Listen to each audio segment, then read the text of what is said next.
Hoy, isang magandang araw naman muli sa ating lahat mga kaibigan. Ito na naman tayo at may daldala naman tayong panibagong mino. Yan yung ating tinatawag nating simpleng pares lang. Yan.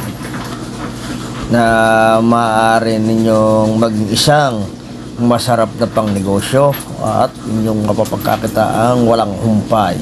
Kaya habang tayo nagluluto, yan, samahan nyo akong muli sa ating masarap na ito. Kaya mga ka-extra, halina kayo. Tara, samahan nyo na akong muli sa ating gagawin.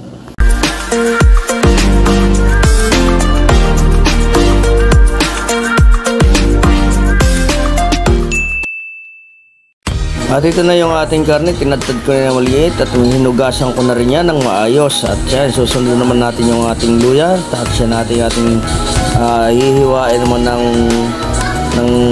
pino. Yan, hiwain natin manipis at nang yan ay tapos pipinuhin natin yan. Ganyan ang paggawa ng ating luya para pag ating inihayal ay mas madali natin mapalabas yung kanyang aroma. Ayan, at ngayon ay yung yan, pipinuhin na natin yan. Yan, ganyan ang pa-slice. Yan, para tamang-tama yan. Yung ating yan luya, dinami-damihin na natin. Yan. At yan, susunod naman natin ay yung ating sibuyas. At ang pagkakagayat ng ating sibuyas ay ganyan rin. Ihiwain din natin yan ng mapinong ganyan. Gaya ng ating luya. Ngayon ay mag-iintay naman tayo ng ating kawali at sisimulan natin maggisa. Yan, ilagay na natin yung ating luya at saka yung ating sibuyas. Yan. Medyo papulahin natin yan mga kaigan. At yan ang ating gagawin dyan. At yan naman yung ating bawang. Nakaligtaan ko na kaninang ipakita sa inyo paggawa ng ating bawang. Ayan. At susundan natin yung ating karne. At yan ang ating haluin yan dyan hanggang sa magkulay yan at ng maganda yung kanyang pagkakaluto. Kakalaw. Pantay na pantay yung kanyang halo. Ayan. Ganyan lang mga ka-extra ang ating mga gagawin sa ating ito.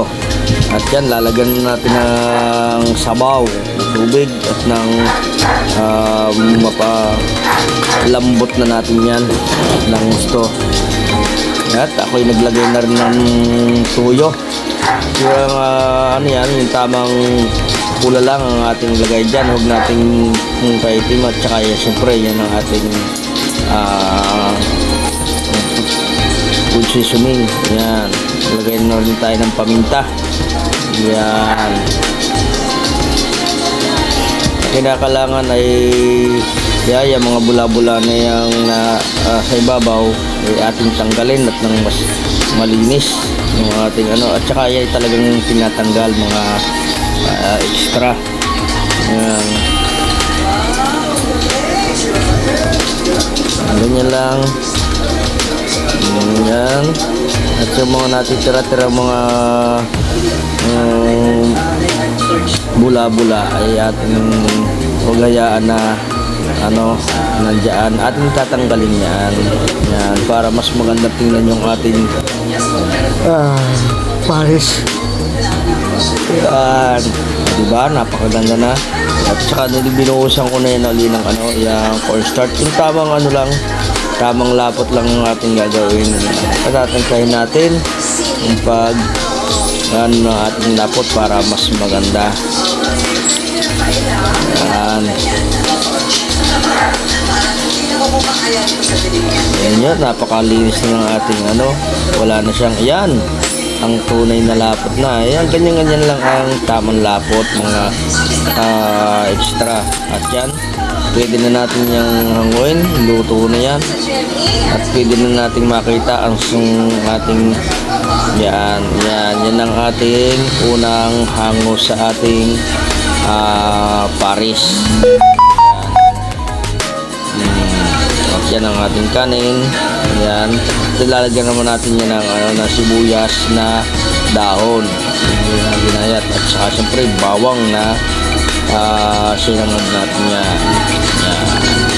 At saka siyempre yung ating sauce. Yan, maraming salamat sa inyong muli mga ka-extra, sa inyong walang sawang pag subaybay sa ating mga niluluto. Okay.